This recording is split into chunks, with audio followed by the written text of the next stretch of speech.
الحمد لله رب العالمين، والصلاة والسلام على سيد الأنبياء والمرسلين وعلى آله وأصحابه أجمعين. أما بعد، فأعوذ بالله من الشيطان الرجيم. بسم الله الرحمن الرحيم. واعتصموا بحبل الله جميعا ولا تفرقوا. صدق الله العظيم. وقال النبي صلى الله عليه وسلم: المسلم أخو المسلم، أو كما قال عليه الصلاة والتسليم. بزرگان محترم، عزیز دوستوں اور بھائیوں، سب سے پہلے ہم درود پاک پڑھ لیں. جمعہ کا مبارک دن ہے. اللهم صل على سيدنا محمد وعلى آل سيدنا محمد عبدك ورسولك، وصل على المؤمنين والمؤمنات والمسلمين والمسلمات. عزیز دوستوں اور ساتھیوں،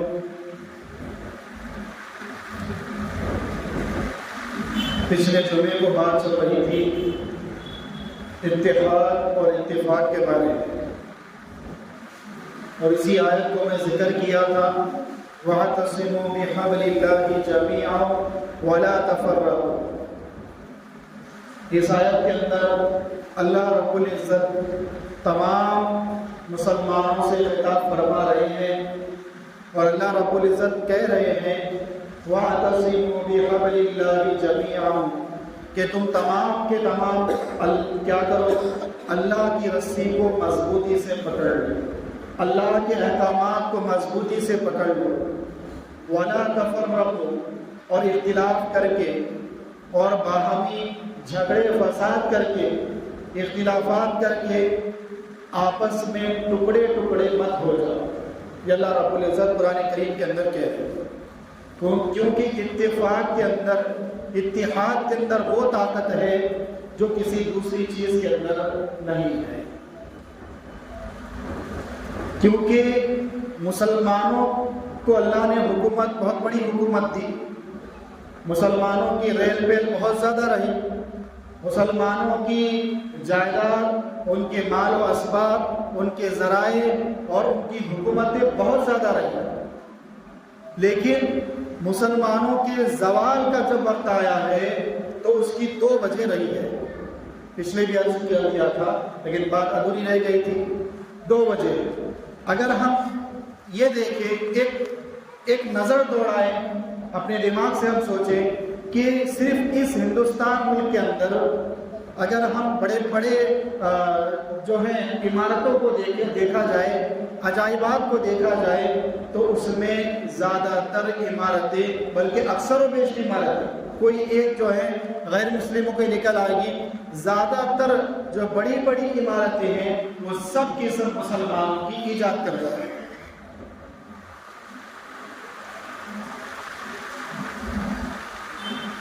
اور یہ اس بات کی گواہی ہے، یہ عمارتیں اس بات کی گواہی دے رہی ہے کہ اس ملک کے اندر سب سے زیادہ حکومت کرنے والی کوئی قوم ہے تو وہ مسلمان کی قوم. چاہے آپ لال قلعے کو دیکھ لیں، چاہے آپ قطب مینار کو دیکھ لیں، چاہے آپ تاج محل کو دیکھ لیں، چاہے آپ حیدرآباد کے چار مینار کو دیکھ لیں، چاہے آپ بیجاپور کے گول گمبد کو دیکھ لیں. یہ ساری جو تاریخی جو جگہ ہیں ان سے یہ بات ثابت ہوتی ہے کہ اس ملک کے اندر اور ملک کے ہر خطے پر، ہر جگہ پر حکومت کرنے والی کوئی قوم رہی ہے تو وہ مسلمان ہے. مسلمان مغل بادشاہ جو گزرے ہیں، یہ بڑی انہوں نے زبردست حکومت کی، لیکن جو زوال یعنی نیچے اترنا، ڈاؤن ہونا جو شروع ہوا ہے، وہ صرف دو وجہ ہیں. پہلی وجہ یہ رہی ہے کہ اللہ اور اس کے رسول کے احکامات کو ہٹا دیے، ایک طرف رکھ دیے. دوسری وجہ یہ رہی کہ آپس کا جو اتفاق اور اتحاد تھا وہ سارا کا سارا ختم ہو کر رہ گیا۔ بالآخر بات یہاں تک پہنچ، لیکن اگر ہم تاریخ کے اوراق کو دیکھیں تو صحابہ کرام کے دور کے اندر رسول اللہ صلی اللہ علیہ وسلم سے پہلے بھی جنگیں ہوئی، آپ کے زمانے میں کئی جنگیں ہوئی۔ سب سے پہلی جنگ بدر ہوئی، اس میں 313 صحابہ، 1000 جو ہے مشرک تھے، کافر تھے، لیکن اللہ نے، اور وہ کافر بھی کیسے؟ جن کے پاس ساز و سامان ہے، جن کے پاس گھوڑے ہیں، ہتھیار ہے، تلوار ہے، نیزے ہیں، بھالے ہیں، سب کچھ ہے ان کے پاس۔ اور یہاں مسلمانوں کے پاس کیا تھا؟ جو حضور کے ساتھ میں تھے، تعداد میں کم، 313۔ کسی کے پاس گھوڑا ہے، کسی کے پاس نہیں ہے، کسی کے پاس تلوار ہے، کسی کے پاس نہیں ہے، کسی کے پاس بھالا ہے، کسی کے پاس نہیں، لکڑی اٹھائی ہوئی ہے، کوئی پیدل چل رہا ہے، کسی کے پاس اونٹ ہے، کوئی کسی کے پاس نہیں ہے، کسی کے پاس نیزہ ہے تو کسی کے پاس بھالا نہیں، کسی کے پاس ڈھال ہے تو کسی کے پاس تلوار نہیں۔ ایسا ماحول تھا، لیکن نظر کس کے اوپر تھی؟ اللہ کے اوپر تھی کہ ہمیں جیت دینے والا، ہمیں فتح یاب کرنے والا اگر کوئی ہے تو اللہ ہے۔ جب تک اللہ کی مدد ہمارے ساتھ رہے گی تب ہی ہم اس جنگ کو جیت پائیں گے، ورنہ ہم نہیں جیت سکتے۔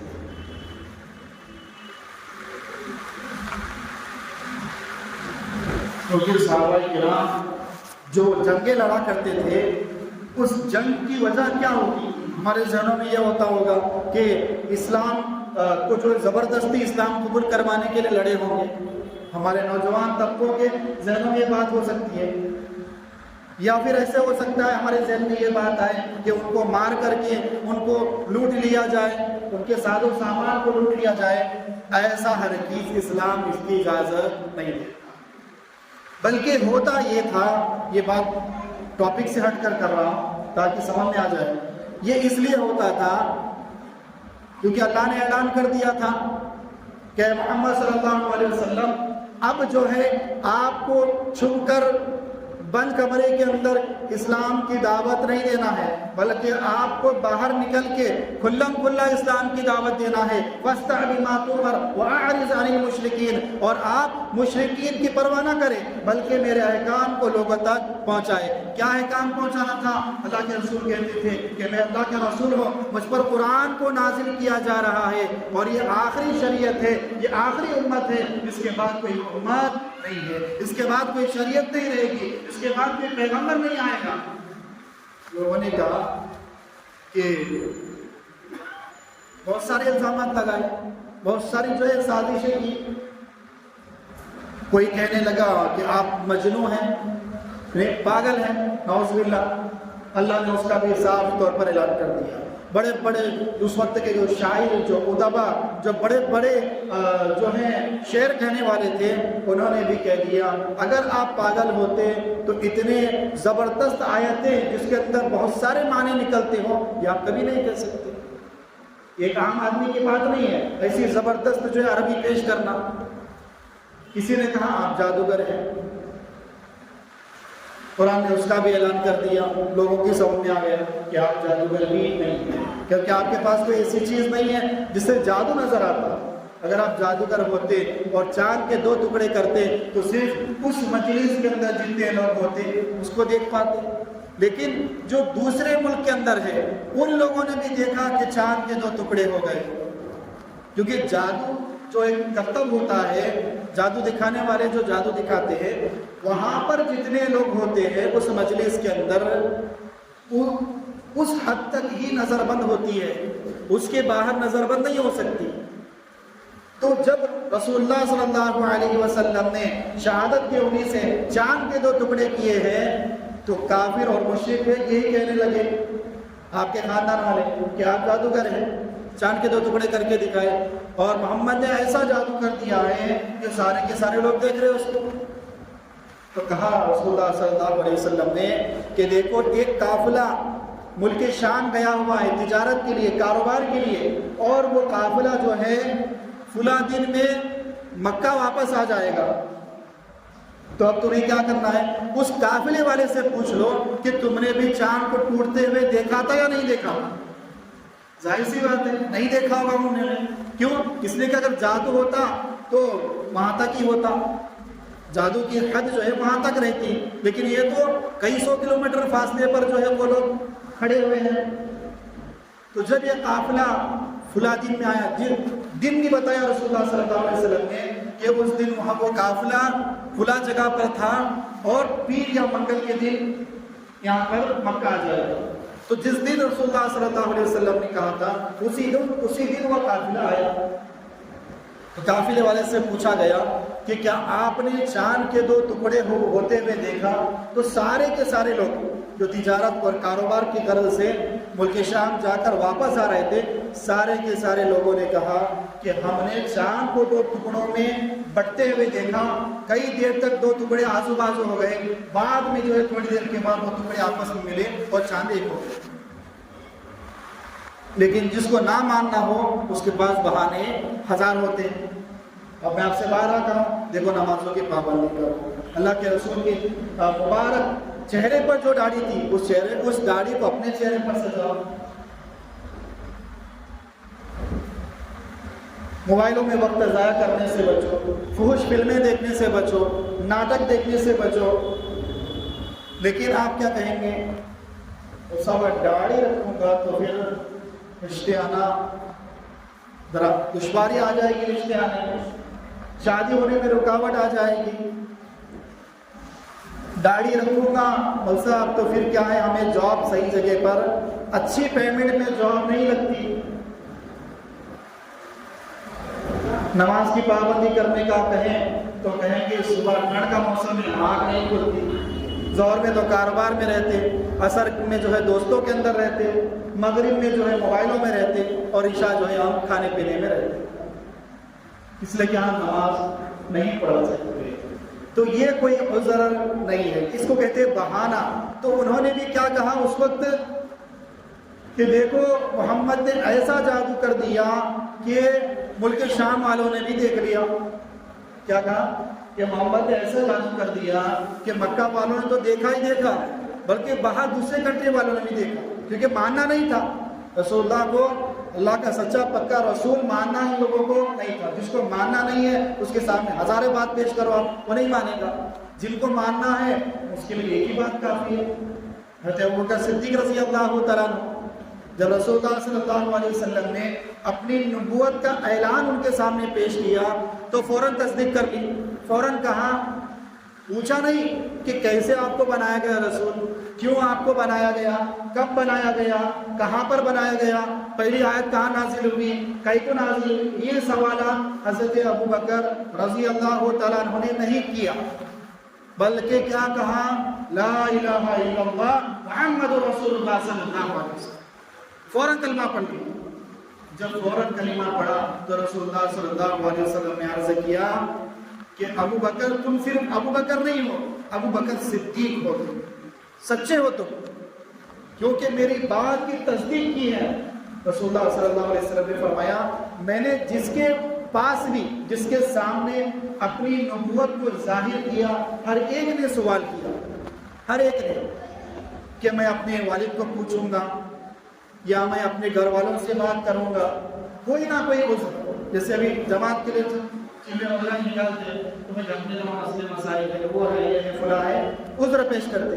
تو اسی طریقے سے ہر ایک صحابی نے کچھ نہ کچھ کہا کہ مجھے وقت دیجئے، میں اس بارے میں سوچوں گا، اپنے بڑوں سے پوچھوں گا کہ آپ اللہ کے رسول ہے یا نہیں ہے، آپ کی نبوت سچی ہے یا جھوٹی ہے، اس بارے میں میں ابھی مطمئن نہیں ہوں۔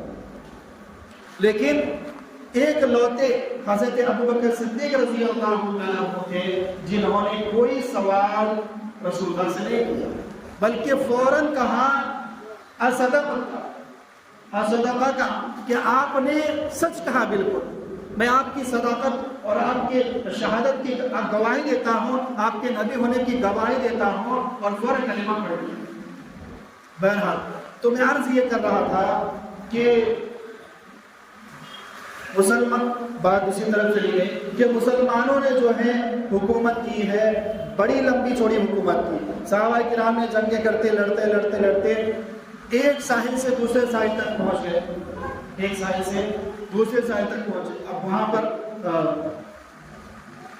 ندی سمندر لگ گیا، تو پھر صحابہ نے جو ہے سائڈ میں جو ہے ٹرن لے لیے اٹلی وغیرہ کی طرف، ورنہ یہ امریکہ اور جرمنی جو اس طرف پڑھتے ہیں اسٹیٹ، یہ جو ملک پڑھتے ہیں ان کے اوپر بھی جو ہے مسلمانوں کا قبضہ ہو جاتا ہے۔ بیچ میں ساحل آ گیا، پھر وہاں سے مسلمانوں نے کیا ہے ٹرن لے لیا، پھر اپنی حکومت اتنے ہی علاقے میں حکومت چلاتے رہے۔ پھر صحابہ کا دور ختم ہو گیا، اس کے بعد تابعین آئے، اس کے بعد تبع تابعین آئے، بزرگوں کا دور شروع ہوا، اس کے بعد بادشاہوں کا دور شروع ہوا۔ جب بادشاہوں کا دور شروع ہوا ہے اس وقت سے لڑائی جھگڑے شروع ہوئے، اور ایسی لڑائی شروع ہوئی کہ اس وقت سے لڑے تھے کئی سو سال ہو گئے، آج تک لڑتے چلے جائے۔ ایسے لڑ رہے ہیں کہ حکومت ہے تو آپس میں لڑ رہے، گھر والے ہیں ایک دوسرے سے لڑ رہے، بھائی بھائی سے لڑ رہا، بیٹا جو ہے باپ سے لڑ رہا، بہن اور بھائی سے لڑ رہی، ایک دوسرے کا منہ دیکھنے تیار نہیں۔ سالہ سال ہو گئے، رمضان بھی آ جاتا وہ نہیں دیکھتے، کیوں؟ اس لیے کہ اس سے ہماری نہیں بنتی، سب تمہاری بات صحیح ہے لیکن ہماری ان سے بنتی نہیں ہے، تو ہم کیسے بات کریں گے؟ چاہے بنو یا نہ بنو، رشتہ نبھانا ہے تو پھر بات کرنا پڑے گا، کیونکہ رسول اللہ صلی اللہ علیہ وسلم نے فرمایا لا يدخل الجنت قاطع، رشتے ناطے کو توڑنے والا جنت میں نہیں جا سکتا۔ یہ میرا فرمان نہیں ہے بلکہ میرے آقا کا فرمان ہے کہ رشتے کو ناطے کو توڑنے والا کبھی جنت میں نہیں۔ لیکن ہمیں رسول اللہ صلی اللہ علیہ وسلم کے فرمان کی کوئی پرواہ نہیں، ہمیں بس دل میں جو آیا ہم وہ کر رہے ہیں۔ جیسے دل میں آیا ہمارے نوجوانوں کی فلم دیکھنے چلے گئے، جیسے دل میں آیا موبائلوں میں جو ہے ہم ٹائم پاس کرتے رہے، یہ زندگی نہیں ہے۔ اللہ اس دین کا مطالبہ، ایسی زندگی کا مطالبہ اللہ نہیں کرتا۔ اللہ یہ کہتا ہے کہ میں نے تم کو ساری نعمتیں دے رکھی ہے، پھر بھی میرے بندو تم میرے قریب کیوں نہیں آتے؟ اللہ ایک آنسو کا مطالبہ کر رہا ہے۔ آپ نے 60 سال گناہ کر لیے ہوں گے، لیکن اللہ کے نزدیک ایک آنسو کا قطرہ آپ کے 60 سال کے گناہوں کو دھونے کے لیے کافی۔ لیکن ہم کبھی اللہ کے سامنے مانگے تو صحیح، کبھی اللہ کے سامنے ہاتھ تو اٹھائے کہ اللہ تو نے اتنی نعمتوں سے نوازا ہے، میرا دماغ صحیح ہے، میں پاگل نہیں ہوں، میری آنکھیں صحیح ہے، میں اندھا نہیں ہوں، میرے کان صحیح ہے، میں بہرا نہیں ہوں، میرے زبان صحیح ہے، میں بول سکتا ہوں، گونگا نہیں ہوں، میرے ہاتھ صحیح ہے، میں لولا نہیں ہوں، میرے پیر صحیح ہے، میں لنگڑا نہیں ہوں، میں سوتا ہوں فوراً نیند آ جاتی ہے، گولی لینے کی ضرورت نہیں پڑتی، میں کھانا کھاتا ہوں ہضم ہو جاتا ہے، گولی کھانے کی دوائی کھانے کی ضرورت نہیں پڑتی۔ کروڑوں روپے بھی اس جسم کے اوپر لگائے جائے تب بھی اس کا حق ادا نہیں ہو سکتا۔ ایک آنکھ فیل ہو جائے، ہزاروں ڈاکٹر مل کر وہ آنکھ صحیح نہیں کر سکتے، بلکہ اس کو کاٹ کر کے کسی دوسرے انسان کی یا جانور کی آنکھ لگانی پڑے گی، وہ بھی کبھی سکسیس کبھی انسکسیس، لاکھوں روپے اس پر خرچ کریں گے۔ تو ایک آنکھ کی قیمت لاکھوں روپے ہے، اللہ نے 2 آنکھیں مفت میں دے رکھی ہے۔ ایک کان کی قیمت لاکھوں روپے بنتی ہے، اللہ نے دونوں کانوں کے اندر سننے کی طاقت بہت بڑی طاقت ہے۔ اگر میں بولتا آپ سن نہ سکتے تو آپ کا جمعے میں آنا بیکار تھا، اب آتے نماز پڑھ کے چلے جاتے، کیوں؟ اس لیے کہ مولوی صاحب جو بکتے ہیں وہ میرے کان میں آنا ہی نہیں، تو میں کیوں آ کر جو ہے یہاں پر وقت ضائع کروں؟ جب نماز کھڑی ہو جائے گی تب آ کر نماز پڑھ کے چلے جاؤں گا۔ اور وہ بھی نماز کیسے پڑھتے؟ آپ بازو والے کو دیکھ کر انہیں جھکیا تو جھکنا، انہیں اٹھا تو اٹھنا، کیوں؟ آواز نہیں آ رہی۔ تو یہ اللہ کی بہت بڑی نعمت ہے میرے بھائیوں، اس کی ہم قدردانی کریں۔ ہم تھوڑی بات پر اللہ سے شکایت کرتے ہیں، تھوڑی پریشانی آ گئی کہ دیکھو اتنی پریشانی چل رہی ہے، ایسے کیا کرنا، کاروبار صحیح نہیں ہے، گھر میں بیمار ہیں سارے لوگ، یہ سب شکایتیں لوگوں کے سامنے تو اللہ کے سامنے۔ فلسطین کے اندر جن مسلمانوں کے اوپر، جن ہمارے بھائیوں اور بہنوں کے اوپر جو عذابات نازل ہو رہے ہیں، ان عذابات کے باوجود اپنے بچوں کو ہاتھوں میں اٹھا کر آسمان کی طرف ایسے کر رہے ہیں جیسے کہ کربلا کے میدان میں حضرت امام حسین رضی اللہ تعالیٰ عنہ نے اپنے بیٹے کے لاش کو اٹھا کر کے آسمان کی طرف یوں کہا تھا یوں کیا تھا اور کہا تھا اے میرے رب تو اگر اس پر راضی ہے تو میں بھی راضی ہوں۔ آج ایک باپ اپنے بچے کو اٹھا کر اس کا خون جو ہے اس کے ہاتھوں پر گر رہا ہے، بچے کا خون جسم سے نکل رہا ہے، ہاتھوں پر گر رہا ہے اور وہ اللہ کی طرف ہاتھ اٹھائے۔ جب وہ منظر دیکھتے ہیں تو کربلا کا منظر یاد آ رہا ہے، کربلا کا واقعہ یاد آ رہا ہے۔ میرے بھائیوں، یہ کوئی معمولی بات نہیں ہے۔ ہمارا بچہ بیمار ہو جاتا، ہم کو ہماری راتوں کی نیند چھن جاتی، ان معصوم وہاں پر معصوم بچوں کی لاشیں پڑی ہوئی ہیں، لاشوں کو اٹھا کر باپ پھر رہا ہے، لاشوں کو اٹھا کر مائیں پھر رہی ہے اور کہہ رہی ہے کہ ہم اس پر راضی ہیں، شکرن الحمدللہ۔ معمولی بات نہیں، یہ مضبوط ایمان والا یہ بات کہہ سکتا۔ ہم نے دیکھا ہوگا اڑوس پڑوس کے اندر کہ جب کسی کا انتقال ہو جاتا تو کیا حرکتیں کرتے، گھر کے اندر ماتم کرتے، نوحہ کرتے، اپنی چھاتیوں کو اوڑھتے پیٹتی ہے، اپنی بگڑیوں کو توڑتی ہے جیسے ہندو لوگ کرتے، اور اپنے سروں کے اوپر مارنا، ان کے بال بکھر جاتے۔ شریعت اس کی اجازت نہیں دیتا، بے ہوش ہو جاتی ہے کئی خواتین اور حواس باختہ، یعنی ان کے ہوش ختم ہو جاتے، کہاں میں کہاں کچھ پتہ نہیں چلتا۔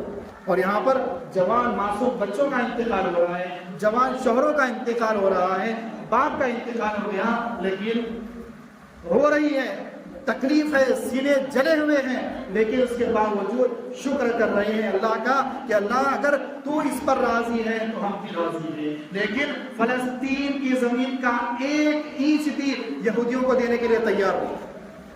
جیسے کہ سلطان عبدالحمید سمجھ لیجئے 125 سال کے قریب سمجھ لیجیے، 130 سال پہلے جو سلطان عبدالحمید رحمۃ اللہ علیہ کی جو حکومت تھی فلسطین کے اندر، ترکی کے اندر، تو وہاں پر انہوں نے کیسی حکومت قائم کی؟ وہ ایک بادشاہ ایسا تھا جو ترکی میں بیٹھا ہوا پوری دنیا جو ہے، پورا یورپ جو ہے اس سے کانپتا تھا۔ کیوں؟ دل میں ڈر تھا اللہ کا، دل کے اندر محبت تھی رسول اللہ صلی اللہ علیہ وسلم سے۔ اگر ہندوستان کے اندر کسی مسلمان کو تکلیف ہوتی وہ بیچارہ تڑپ جاتا، کسی دوسرے ملک کے اندر مسلمانوں کو تکلیف دی جاتی وہ بیچارہ تڑپ اٹھتا، راتوں کو نیند خراب ہو جاتی اس کی۔ کیوں؟ کہ مسلمان کو تکلیف ہو رہی ہے۔ اس دور کے اندر امریکہ اور برطانیہ نے کئی سازشیں کی کہ سلطان عبدالحمید رحمۃ اللہ علیہ کو قتل کر دیا جائے، ختم کر دیا جائے، کئی منصوبے پلاننگ کیے، لیکن اس کے باوجود کچھ نہیں ہوا، اللہ نے اس کو بچایا، بچاتے رہے۔ پھر انہوں نے ان کا یہ قتل کرنے کا منصوبہ کس وجہ سے تھا کہ جب یہ قتل ہو جائیں گے تو سلطنت عثمانیہ، یہ عثمانیہ سلطنت جو تھی یہ پورے ملک کے لیے فائدہ مند تھی۔ کسی مسلمان کے اوپر کوئی ملک کا حکمران ہو وہ ظلم نہیں کر سکتا۔ اگر کسی مسلمان کو تکلیف دی جاتی کسی ملک میں، فوراً وہاں سے فرمان جاتا سلطان عبدالحمید کا کہ اگر تم نے ہمارے مسلمانوں کو تکلیف دینے سے نہیں روکا اور تم تکلیف دینے سے نہیں روکے تو تمہاری خیر۔ بس ایک لیٹر جاتا کہ ملک کا جو بھی سی ایم پی ایم ہوتا سب خاموش ہو جاتا، کیونکہ اس بندے کے اندر ڈر تھا، اللہ اس کے رسول سے محبت تھی۔ لیکن جب کیونکہ آخری بادشاہ تھے، آخری سلطان تھے، سلطنت عثمانیہ کے، سلطنت عثمانیہ ایسی سلطنت ہے جنہوں نے 800 سے زیادہ سال تک حکومت کی، اور ایسی حکومت نہیں کہ صرف ترکی کے اندر کی ہو، بلکہ پوری دنیا پر ان کی حکومت چلتی تھی۔ امریکہ، برطانیہ اور فرانس، جرمن، یہ جو کنٹریز تھے یہ اس سے کانپتے تھے جب سلطان عبدالحمید کا نام آ جاتا۔ بہرحال تو انہوں نے قتل کا منصوبہ کیا، ہر ایک منصوبہ فیل ہوتا گیا، لیکن مطالبہ کیا تھا ان کا، انگریزوں کا، امریکہ والوں کا، کہ ہمیں فلسطین کے اندر کچھ زمینیں بیچو، ہڑپنا نہیں، بیچنے کی درخواست کی کہ ہم اس کو خریدنے کے لیے تیار ہیں، اور وہ مانگی رقم جو آپ کے منہ سے نکلا وہی رقم ہم آپ کو دینے کے لیے تیار ہیں۔ جب یہ کہا انہوں نے، سلطان عبد الحمید رحمۃ اللہ علیہ کیا کہا کہ تم زمین کی بات کرتے ہو، جب تک ہم زندہ ہیں ایک انچ فلسطین کی زمین ہم یہودیوں کو نہیں بیچیں گے۔ آج وہی الفاظ فلسطین کے مسلمان کیا کہہ رہے ہیں، ہم مریں گے، ہماری ہڈیاں چورا چورا ہو جائے گی، بوسا بوسا ہو جائے گی، اسی زمین کے اندر اس زمین کا ایک انچ ٹکڑا بھی ہم یہودیوں کو نہیں بیچیں گے۔ معصوم بچے جو ہے بلک کر مر رہے ہیں، وہ پیاس کی وجہ سے مر رہے، لیکن ان کا ایمان دیکھیے اتنا مضبوط ہے کہ ٹس سے بس نہیں ہو رہے۔ اللہ ان کے ایمان کی اور حفاظت فرمائے، اللہ ان کے ایمان کو اور مضبوط عطا فرمائے، اللہ ان کے ایمان کی سلامتی حفاظت فرمائے، اور اللہ ان جیسا ایمان ہم جیسے کمزور ایمان والوں کا ہی بنا دے۔ بہرحال تو یہ حالات کیوں آئے، تو میں عرض کر رہا تھا دو ہی وجہ ہے، ایک اللہ کے حکم کو ہم نے توڑا ہے، دوسرا اتفاق اور اتحاد کو ختم کر دیا۔ جب سے اتفاق اور اتحاد ختم ہو گیا ہے، اللہ نے وہیں سے سلطنت کو چھین لیا، حکومت کو چھین لیا، اور کہا کہ مسلمان تم حکومت کے قابل نہیں ہو، اب میں حکومت تمہارے سے ہٹا کر کے ان کافروں کو دے دوں گا، ان مشرکوں کو دے دوں گا، اب یہ تم پر حکومت کریں گے۔ یہی ہو رہا کہ آج ہر طرح کے وسائل ہیں۔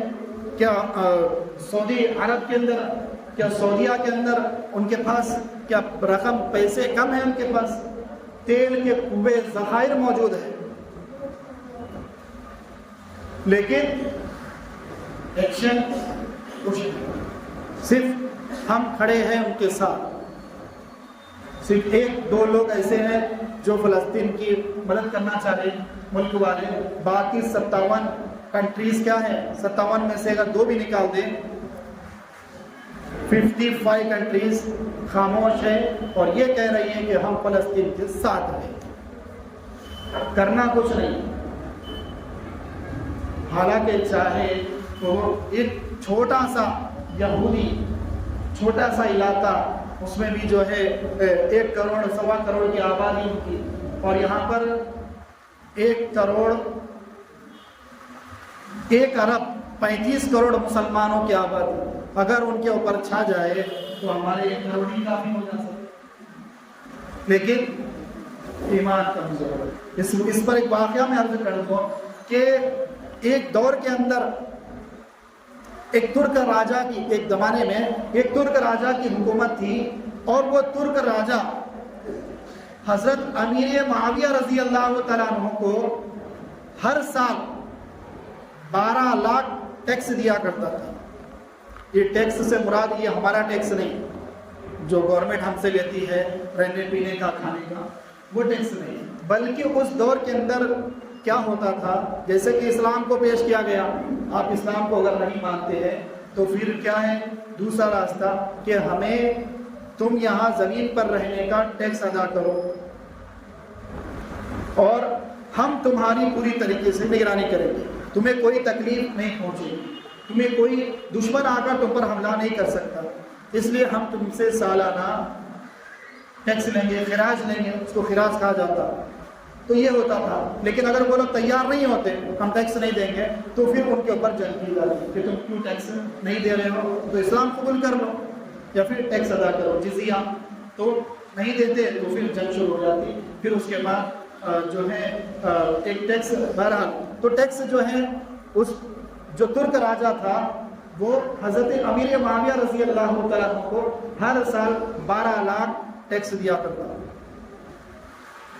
ایک دور وہ آیا کہ حضرت امیر معاویہ رضی اللہ تعالیٰ عنہ کا انتقال ہو گیا، اب حضرت امیر معاویہ رضی اللہ تعالیٰ عنہ کے باشندے نائب جو ان کے بعد تھے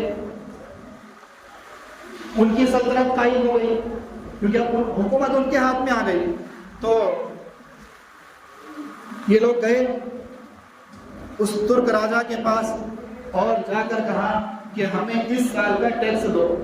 کیا کہا ہمیں اس سال کا ٹیکس ادا کرو، خراج دو۔ تو انہوں نے کہا کہ وہ لوگ کہاں گئے کہ جن کی پیشانیوں پر کالا سیاہ نقطہ لگا رہتا تھا، جن کے کپڑوں پر پیوند لگا کرتے تھے، جن کی چپلیں کھجور کے چھالوں سے بنائی ہوئی تھی، جن کے چہروں پر ایک نورانیت ٹپکتی تھی، جن کی داڑیاں جو ہے آنسوؤں سے تر رہا کرتی تھی، وہ لوگ کہاں گئے؟ کہنے لگے کہ وہ لوگ تو گزر گئے، اب حکومت ہمارے انڈر میں آئی ہے تو ہمیں ٹیکس ادا کرنا پڑے گا۔ تو اس ترک راجا نے کیا کہا کہ ہم ان کے کپڑوں سے ان سے نہیں ڈرتے تھے، بلکہ ان کے چہروں پر وہ رعب اور وہ دبدبا تھا کہ جس کی وجہ سے ان کو دیکھ کر ہم ڈرتے تھے۔